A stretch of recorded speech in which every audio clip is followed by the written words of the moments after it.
और काशी के अपने 44वें दौरे पर प्रधानमंत्री मोदी ने बाबा विश्वनाथ की नगरी में कई घोषणाएं की। प्रधानमंत्री के दौरे का आगाज पूर्वांचल में शिक्षा का हब कही जाने वाली यूनिवर्सिटी बीएचयू से हुआ, जहां पर प्रधानमंत्री मोदी ने सांसद संस्कृत प्रतियोगिता में विजेता खिलाड़ियों को प्रोत्साहित किया। इस दौरान प्रधानमंत्री बच्चों के साथ स्नेह भी करते नजर आए। प्रधानमंत्री मोदी ने कहा कि काशी संस्कृति और शिक्षा की राजधानी रहा है। नई काशी में फिर से वो पुराने वैभव लौट रहे। उन्होंने कहा कि 10 में काशी का अभूतपूर्व विकास हुआ है, फिर से काशी का पुराना स्वरूप लौट रहा है। उन्होंने कहा कि करने वाले महादेव है, हम सब तो निमित्त मात्र हैं। इस दौरान प्रधानमंत्री मोदी ने विकास की गारंटी भी बनारस की जनता को दी। प्रधानमंत्री ने अपने लोकसभा क्षेत्र के लोगों से संवाद भी किया और विपक्ष की नकारात्मक सियासत पर जमकर हमला भी बोला।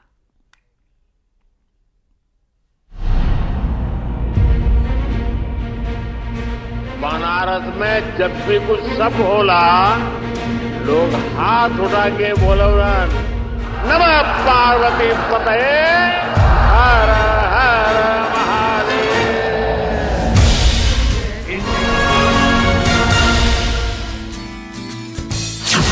भोलेनाथ की काशी में विकास का डमरू बज रहा है।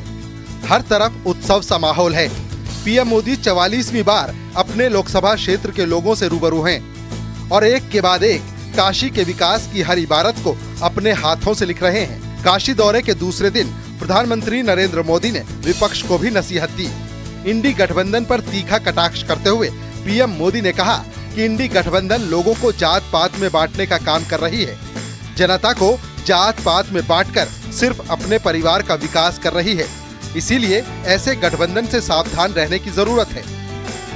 हमारे देश में जाति के नाम पर उकसाने और उन्हें लड़ाने में भरोसा रखने वाले इंडी गठबंधन के लोग दलित वंचित के हित की योजनाओं का विरोध करते हैं। और सच्चाई ये है कि लोग जाति की भलाई के नाम पर अपने परिवार के स्वार्थ की राजनीति करते हैं। आपको याद होगा, गरीबों के लिए शौचालय बनाने की शुरुआत हुई थी तो इन लोगों को उन्होंने इसका भी मजाक उड़ाया था। उन्होंने जनधन खातों का भी मजाक उड़ाया था। इन्होंने डिजिटल इंडिया का विरोध किया था। इतना ही नहीं, परिवारवादी पार्टियों की एक और पहचान है, ये अपने परिवार से बाहर किसी भी दलित आदिवासी को आगे बढ़ने नहीं देना चाहते। दलित आदिवासियों का बड़े पदों पर बैठना इन्हें बर्दाश्त नहीं होता है। इस दौरान पीएम मोदी ने एक बार फिर सबका साथ सबका विकास के संकल्प को दोहराया। समानता वंचित समाज को प्राथमिकता देने से ही आती है। इसलिए जो लोग, जो वर्ग विकास की मुख्य धारा से जितना ज्यादा दूर रह गए, पिछले 10 वर्षों में उन्हें ही केंद्र में रखकर काम हुआ है। पहले जिस गरीब को सबसे आखिरी समझा जाता था, सबसे छोटा कहा जाता था, आज सबसे बड़ी योजनाएं उसी के लिए बनी है।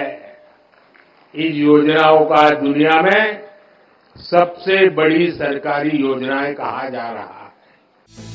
रविदास जी की मूर्ति के अनावरण के दौरान पीएम मोदी और सीएम योगी ने एक साथ फोटो भी खिंचवाई।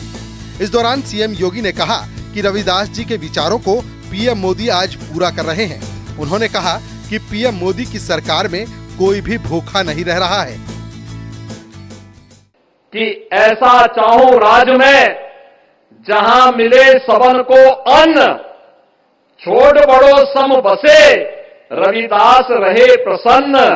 और सचमुच संत रविदास जी की यह उक्ति किसी ने चरितार्थ की तो वह प्रधानमंत्री मोदी जी ने की है। 80 करोड़ लोगों को 4 वर्ष से फ्री में राशन की सुविधा का लाभ पूरे देश के अंदर बिना भेदभाव के मिल रहा है।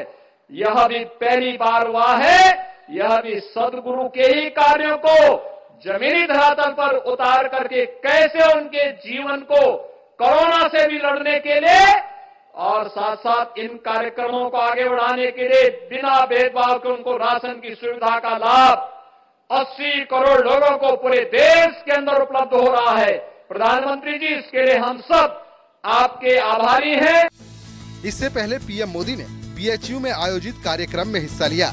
सांसद संस्कृत प्रतियोगिता में विजेता खिलाड़ियों को प्रोत्साहित किया। बच्चों के साथ स्नेह भी करते नजर आए। इस दौरान पीएम मोदी ने कहा कि काशी संस्कृति और शिक्षा की राजधानी रहा है। नई काशी में फिर से वो पुराने वैभव लौट रहे हैं। उन्होंने कहा कि 10 साल में काशी का अभूतपूर्व विकास हुआ है। फिर से काशी का पुराना स्वरूप लौट रहा है। Bureau report, news 18।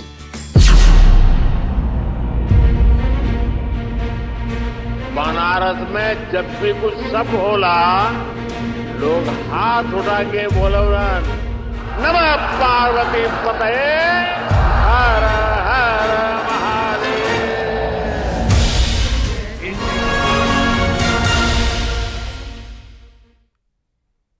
और चलिए यहां पर रुकेंगे छोटे से ब्रेक के लिए। जल्द हाजिर होते हैं कुछ और खबरों के साथ।